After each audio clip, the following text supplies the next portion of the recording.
Jamal Niaz here with the main man himself, Elijah. It's not Elias, it's not Ezekiel, it is now Elijah at For the Love of Wrestling with Monopoly Events. We've got the guitar in hand.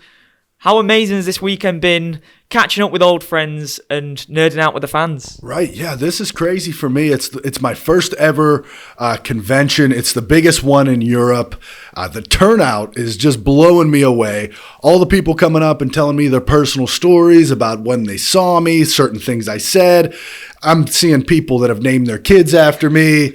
It's really something. And then to see a lot of the guys that I haven't seen for a long time is really great to catch up with them too. I mean, the Drifter gimmick was absolutely incredible. Seeing how that grew from NXT to the main roster. Yeah. I mean, you were one of the few guys that you see a lot of times, a lot of guys kind of peak in NXT and they can't rekindle that magic on the main roster. Now for you, we only saw a glimpse of that magic in NXT, and then it absolutely peaked on the main roster. What was it like seeing that juxtaposition? Yeah, well, it's, when I was in NXT, it always felt like this needed a big stage. It needed a bigger stage, right? NXT had a certain style to it and everything like that, and you got little glimpses. But when I was really able to kind of let go and be myself, on the big stage in front of the audience, it just all seemed to click, and then the people just kind of grabbed to it, man. So I got to be grateful about that. And honestly, you threw the word peaked out there. I think there's actually even more to explore in the presentation, in the character and stuff like that. So maybe we get there one day down the road. We saw how great you were off the cuff as well, and it was never more apparent than that Seattle segment with Kevin Owens. Because Kevin was trying to carry on with the promo, but you're carrying on interacting with the fans and tying everything that you were saying back to kind of putting the fans down, getting that ultimate heat. I remember that went crazy viral all over Twitter, Instagram, everything. That must have been an amazing moment for you to showcase your skills on the mic, man. Oh, well, yeah. First off, thank you very much. It's funny because the real moments come when you just kind of let the crowd go, right?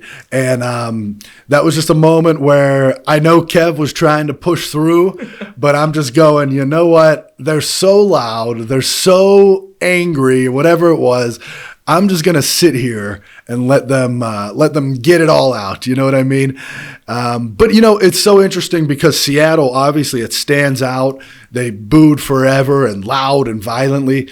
But that had been building for months and months and months as like the crowds are getting louder, the crowds are getting more and more. And now they know they know what I do. I pull them in and then I slag them off, as you say, or whatever it is.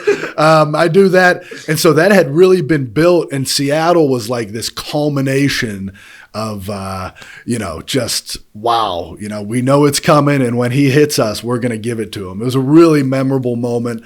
Of course, it went viral. People bring it up all the time. But yeah, that was just one night in a slew of just tons and tons of nights of doing that. It was really fun. Was that something that you absolutely prided yourself on, that ability to switch things up given the moment and not stick to the scripts? Because we saw it early on in Roman Reigns' career. He kind of had to stick to the script to be that face of the WWE, just like John Cena. Now it's showing and it's paying off dividends that he can do the same thing. He's just going with the crowd. If they're chanting something, he'll take a second, address what they're chanting, and carry on with the promo. Yeah, no, absolutely. I mean, come on, you're out there performing in front of the crowd. It's like you include them, and then it feels like you're including the people at home too. And you just got to take that into account. Hey, sure, Roman had to quote unquote stick to the script on his way there. He did what he did, and now he's in an amazing position. That's great. I was always like, if I have my time in front of the crowd, I'm going to try and make the most of it. You know what I mean? If you give me that spotlight, try to make the most of it. And if they're going to throw something at me, I'm going to throw something back. I'm the one in charge of the show here. So, I mean, I don't know if you're going to say prided on, but I just had fun doing it. That's a good time. As a wrestler, as a performer, you want to be playing with the crowd. You want to interact. You want to get that feedback, right? And we saw how huge your star power was. WrestleMania 2019, You brought the Doctor of Thugonomics back. You brought back the John Cena that everyone wanted to see, but you stole the show in that segment. And then you had Undertaker come after you the night after. You must have been on cloud 9 after that. Yeah, that was a special time, man. That first off, that was actually originally supposed to be a match, which I was really excited about, but due to some things and movies and whatever going on, it turned into this Doctor of Thugonomics deal, which is so cool. Right, to have his original character come out there in New York, 80,000 people, whatever it was. So amazing there. Moment with John Cena. I mean, that's like to be able to say you did WrestleMania with John Cena, 80,000, it's really cool, man. And I got to play all the instruments that night and perform all at the same time. So that was amazing. Yeah, as many characters as I have, even on that night, there was 3 Eliases playing stuff. So that was a lot of fun. And then, the very next night was Raw, and The Undertaker comes out. Insane reaction, insane. I mean, for me, to be kind of the, I don't know. I'm the similar thing. There's John and me, and then there's Undertaker and me, and to kind of be like directing the show as these guys are being involved. So much fun. And I always wanted to do more with The Undertaker. We were actually supposed to have a match. Here's another story of me supposed to have a match. We were supposed to have a match at Saudi Arabia after that big moment on Monday Night Raw, right there. But then through other things, this is how things happen. It ends up being Goldberg, and I never had that match. But man, I would have loved to really capitalize on that moment and put Elias in a whole other spectrum of star power, so to speak, being in there with The Undertaker. You mentioned the match that you were supposed to have with John Cena at WrestleMania. Was that meant to be a built-up match or something put together on the night, like spontaneous for the fans to see? It's hard to get into the minds of whatever it was. I had found out maybe months before that, maybe I want to say 2 or 3 months before, this is what they're thinking, a match, you and John at Mania, right? Then as we get going up closer, you start to see, his schedule's really crazy.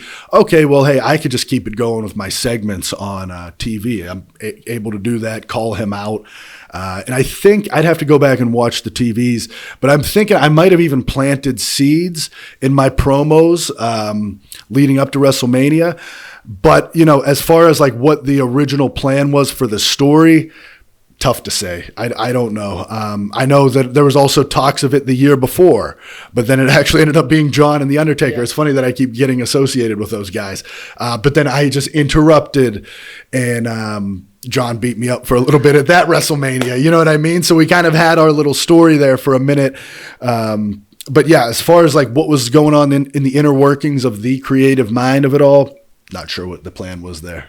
In terms of your favorite opponents and favorite specific matches, one that stands out to mind for me was an Intercontinental title match that you had with Seth Rollins, Money in the Bank, 2018, I believe it was. Yeah. Is that one that stands out for you? Yeah. For a lot of reasons, that match stands out. First off, Seth is he's just awesome to wrestle with, man. He comes with ideas, and he's so good, and he can move and be anywhere, and he knows your stuff. He knows how to, sell your stuff and all that. I mean, just Seth is just so good. And I think it's obvious to everybody. So it stands out to me for that. And then for myself, I felt like, okay, I showed, whoever, the world that, and Elias, for all of his guitar stuff and all of his stuff, he could actually do this in the ring too. I always wanted more opportunity with that, you know what I mean? But I feel like after that night, people saw, he can actually go with like the top guys too. And he can be in there with the top guys. So yeah, that was definitely special right there. And then anytime I got matched up with Seth, from that point on, is always great. Did you felt like you had freedom to explore your character as much as you wanted in WWE, or did you feel restrictions? Because I was speaking to Nick Nemeth yesterday, and I was mentioning how he's now, for the first time in his career in a long time, he's getting that freedom to do everything he wants to do in ring and character-wise too. Yeah, I got to say there was times when when I'm, when the crowd is really getting into you, they're going to give you more freedom. You know what I mean? Hey, that thing you did last week, it worked. Go ahead, try some stuff out, play. And I'm doing this on live events all the times too. So I'm able to try things out with the crowd and see what works and what doesn't, and then bring that to TV, right? And I could say to the people that might not want to give you that freedom, hey, look, I did it here on the weekend. It worked. Let me do it on TV. Then it'll really work. Those kind of things. So yeah, there was definitely a period of time there, especially like leading up to the pandemic and all that, when the crowds were just so awesome for me, where they really did let me, come up with the song lyrics, come up with some fun ways to mess with the crowd, catchphrases, stuff like that. It was really, it's a shame because when the crowd went away, I wasn't able to play with them as much, obviously, right? There's no crowd there. And when we come back, I had always thought, man, okay, we'll pick right back up where I was, let me do my thing. And it never seemed to let me get back to that point where, where I'm doing what I do. You know what I mean? It never seemed to get there. And then, all kinds of other creative things got involved in the mix there. But yeah, I had freedom for a period. Yeah.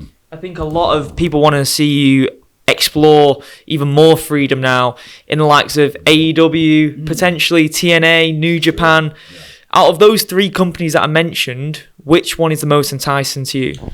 Man, every one of them has their advantages and just appeal to me. You know what I mean? Just from a personal standpoint, I think it'd be cool to go to Japan and work for New Japan, and just to show something that people might have not expected. They might associate me in a certain way, and I would just love to just kind of blow that expectation away. You know what I mean? I feel like if you picture Elias or Elijah in New Japan, it's not an immediate, obvious, connection. But then I feel like if I'm put in that environment, I could show you, oh, hey, guess what? This could work out too. And the same with AEW or TNA. I mean, I love the idea. I have plenty of ideas about how to evolve my character or take it to the next step. And I feel like you need a TV audience in order to show that. So we'll have to see what kind of opportunities come my way and which way we go. But they all three of them are very appealing. Which wrestlers in those organizations stand out for you that you'd love to work with, just storyline-wise and in the ring? Let's see, storyline-wise, AEW, like House of Black, I think are awesome. I love the Righteous guys. Of course, Adam Copeland, Christian, come on, FTR. There's a ton of guys in AEW that, like somebody like me and Kenny Omega, I just, in my mind, could, of course, because he's amazing, could just have an awesome match that people wouldn't expect, just things like that. There's just so many other things out there to explore story-wise that I think are great. In TNA, geez, man, Moose is amazing.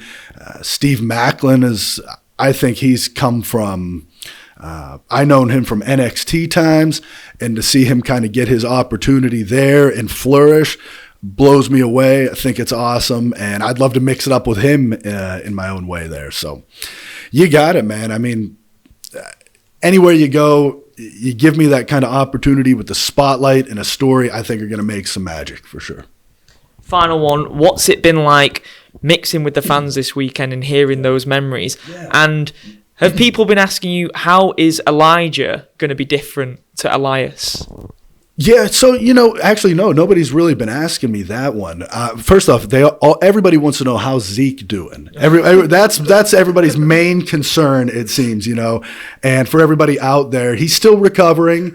We're still hoping for a solid recovery one of these days. And, I know in his heart, he'd love to be back out there in front of all the fans that fell in love with Zeke. But in the meantime, he's on the road to recovery.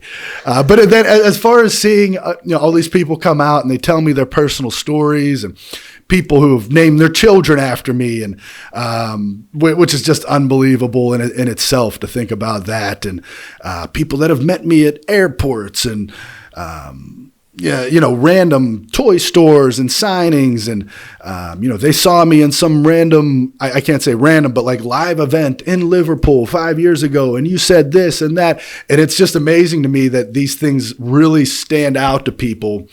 A lot of times when you're in front of these crowds and there's, 20,000 people in front of you, 10,000 people, it can become a sea of faces. You know what I mean?